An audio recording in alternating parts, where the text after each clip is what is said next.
Parashat Vayishlach, Or HaChaim HaKadosh. Après que Jacob Avinu a rencontré Esav, qu'il s'est battu avec l'ange de Esav, alors il a reçu un autre prénom, il s'appelait Yaakov, et du coup, HaKadosh Baruch Hu, il va venir un peu plus tard dans la paracha, Vayomer lo Elokim, Shimcha Yaakov, lo yikare Shimcha od Yaakov. Tu vas plus t'appeler Yaakov, qui im Israël, Yeh Shemer. Ton nom, il sera à partir de maintenant Israël. On est bien, on dit toujours Shema, Israël. Am, Israël. On ne dit pas Am Yaakov. Vaikra et Shemo, Israël. Il vient, le Or HaChaim HaKadosh, il demande une question évidente. Comment ça se fait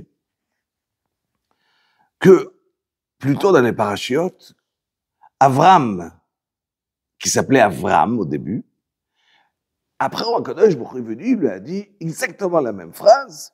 Lo yikare od shimcha Avram, et là, Avraham. Il lui a rajouté un hey. Donc, il ne s'appelle plus Avram, mais Avraham. Et bien, dit la Gemara. De là, on apprend que celui qui va appeler son fils Avram, il finit Avram. Car la Torah, elle a dit Lo yikare od shimcha Avram. On n'a plus le droit d'appeler le prénom Avram, que Avraham. Il demande le Or HaChaim HaKadosh, alors comment ça se fait que jusqu'à aujourd'hui, le prénom qu'on donne à nos enfants, c'est Yaakov, et même Yaakov lui-même, il a continué à garder son prénom qui était Yaakov Israël. Donc il a gardé les deux prénoms. Et la même phrase a été dite, Lo yikare Shimcha od Yaakov, qui est Israël.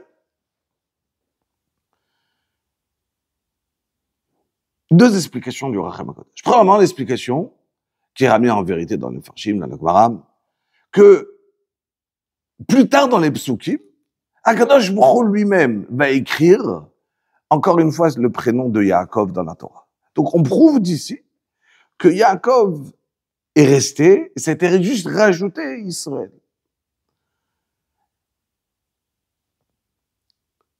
Autre davar, il dit le Or HaChaim HaKadosh. Il dit, mais il faut comprendre en soi-même. Comment ça se fait que chez Avram, alors c'est grave, il faut faire attention, on n'a pas le droit d'appeler Avram, et chez Yaakov, on peut garder le prénom de Yaakov. Pourquoi? Il dit, c'est la date, que Mirei ki yesh ta'am nachon, ou lema shekadam lanu kshemot bnei adam, em shemot nafshotam. Le prénom d'une personne, c'est en vérité, il dit le Or HaChaim HaKadosh, le prénom de sa neshama. Quand on a une neshama qui était en haut, avant qu'elle descende dans ce monde, alors elle avait un nom. Les parents, quand ils arrivent à donner un prénom à leurs enfants, ils ont comme une névoie, une prophétie, un roi HaKodesh. Et ils vont décider quel prénom donner. C'est pour ça que l'importance de donner un prénom qui va être juif. Un prénom du Ham Israël.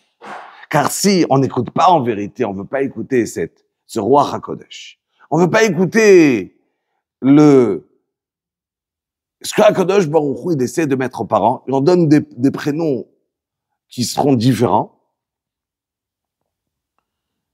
alors c'est pas le prénom de la Neshama.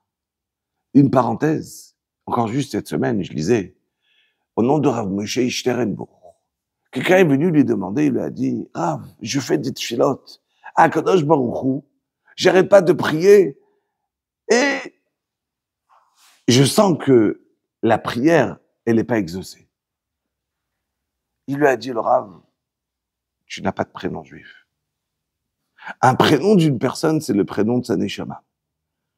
Pour que sa neshama, elle soit mitraberet, elle soit mitraber, elle va être liée au Kisei HaKavod, liée à Kadosh Baruch Hu, elle a besoin d'avoir son nom à elle comme elle était appelée en haut. Donc, d'où la raison d'avoir un nom qui va être de la Torah. Il continue, le Or HaChaim HaKadosh, et dit, c'est pour cela que quand Kadosh Baruch Hu, il a donné le nom à Yaakov, il lui a rajouté le nom Israël, il lui a juste rajouté un prénom. Et donc, il n'y a pas de problème dans Yaakov. Contrairement à Avram, qu'il est venu et qui lui a rajouté le He. Alors en vérité, la même Shoresh, la même base du prénom de la Neshama de Avram Avinu, elle y restait. Car dans Avraham, il y a aussi Avram. Donc il te dit, je peux garder le nom Avraham et je ne peux pas diminuer du coup à garder Avram et pas Avraham.